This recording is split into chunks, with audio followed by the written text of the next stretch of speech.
Let me begin by asking you to think about someone you believe is exceptionally talented. Someone you were in school with or someone in your own family.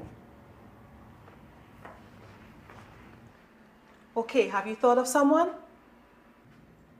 Now my question to you is, how did that person become so talented? Were they born that way? Were they a fast learner? Did they seem to love learning? Were they unusually alert and curious? My guess is that your answer to most of these questions is yes. Well, today I'd like to talk about children who are very talented.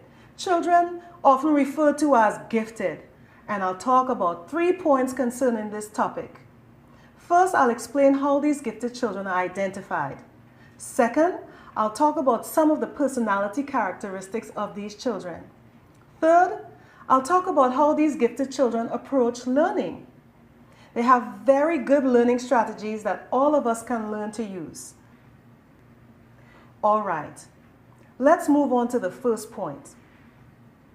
Now, how would you identify a gifted child? Think of when you were in elementary school or high school. I'm sure that you knew some students who exhibited exceptional talents. Maybe they were particularly good at sports, mathematics, or arts. They were easy to notice, right? Well, see if these ideas make sense to you. First, giftedness is partly the result of untrained natural abilities. You could call this an aptitude for something. So when we see a very young child who shows above average athletic ability, for example, we often conclude that the child has an innate ability for sports. Now, I just said above average ability. And that's a second thing that we notice, the quality. The child's performance is special because it's surprisingly good, particularly when we consider the child's age. For instance, a 6-year-old who could play Mozart's sonata in D major would be considered gifted. The third way we can identify children is by the speed at which they learn. They generally learn faster, make fewer mistakes, make the same mistake fewer times, and need less practice than other children. Some psychologists believe that this third point, speed of learning, is perhaps the best indicator that a child has special abilities. Now, I'd like to highlight some personality characteristics of gifted children. Of course, gifted children have many types of personalities. So what I'm going to describe here are characteristics that are often but not always found in gifted children. For one, gifted children are often very intense. When they do something, especially something they enjoy, they devote all their energy and determination to it. They can concentrate for a very long time. Secondly, they tend to have high energy levels. When they are young, they are constantly moving, and this degree of physical energy is often matched by a similar amount of mental and emotional energy. Their minds are always in motion, always thinking, always looking for the next interesting puzzle to solve.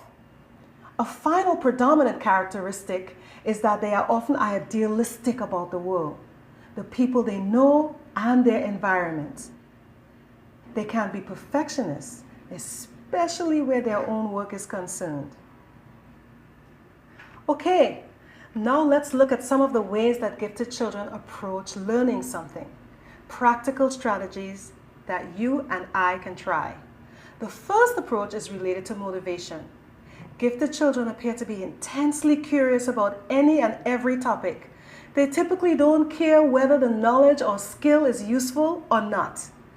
A second trait is that they are observant and they notice many details about things. This allows them to thoroughly understand whatever they are studying and to notice any inconsistencies. Finally, they want to know the inner workings of things, so they are very interested in causes and effects. In other words, they want to know the underlying principles and use those principles for making generalizations and predictions about the thing they are studying. I might also add here that they enjoy using their imagination. Now let's pause a moment to think of what I've just said here about approaches to learning. Gifted children are motivated, they are alert and observant, they concentrate intensely, they try to understand cause and effect relationships, and they make an effort to think creatively.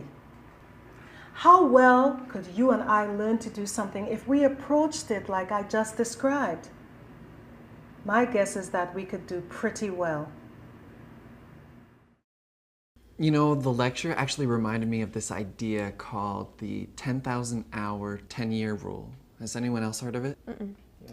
Oh yeah, I have. It says something like you have to study something or practice something really hard for either 10,000 hours or 10 years to become really great at something. Whoa, well, that's encouraging. That means that I just have to study English for another 5 years to be really good at it? Well, I have to say, I found it a little surprising that the instructor really didn't talk about, or she didn't really emphasize, that the importance of innate talents more. Like talents that we're born with? I don't know, for like music and literature, art, science. Yeah. I think she actually did cover that, in a way. I think she just wanted to stress the parts of genius that we can control, kind of like being motivated, being curious, or creative when you approach something. Okay, but you have to acknowledge the innate part is a huge factor. I mean, look at Mozart and his innate talent for music, or Emily Dickinson and her innate talent for literature. You think anyone can do what they did just by being curious or practicing a lot? No, you're right. They had talents, but they built on them. I mean, Mozart, he practiced for hours. His father forced him. So he was born with talent, but he had to work really hard to develop it. Yeah. Well, speaking of working hard, maybe we should get back into our notes.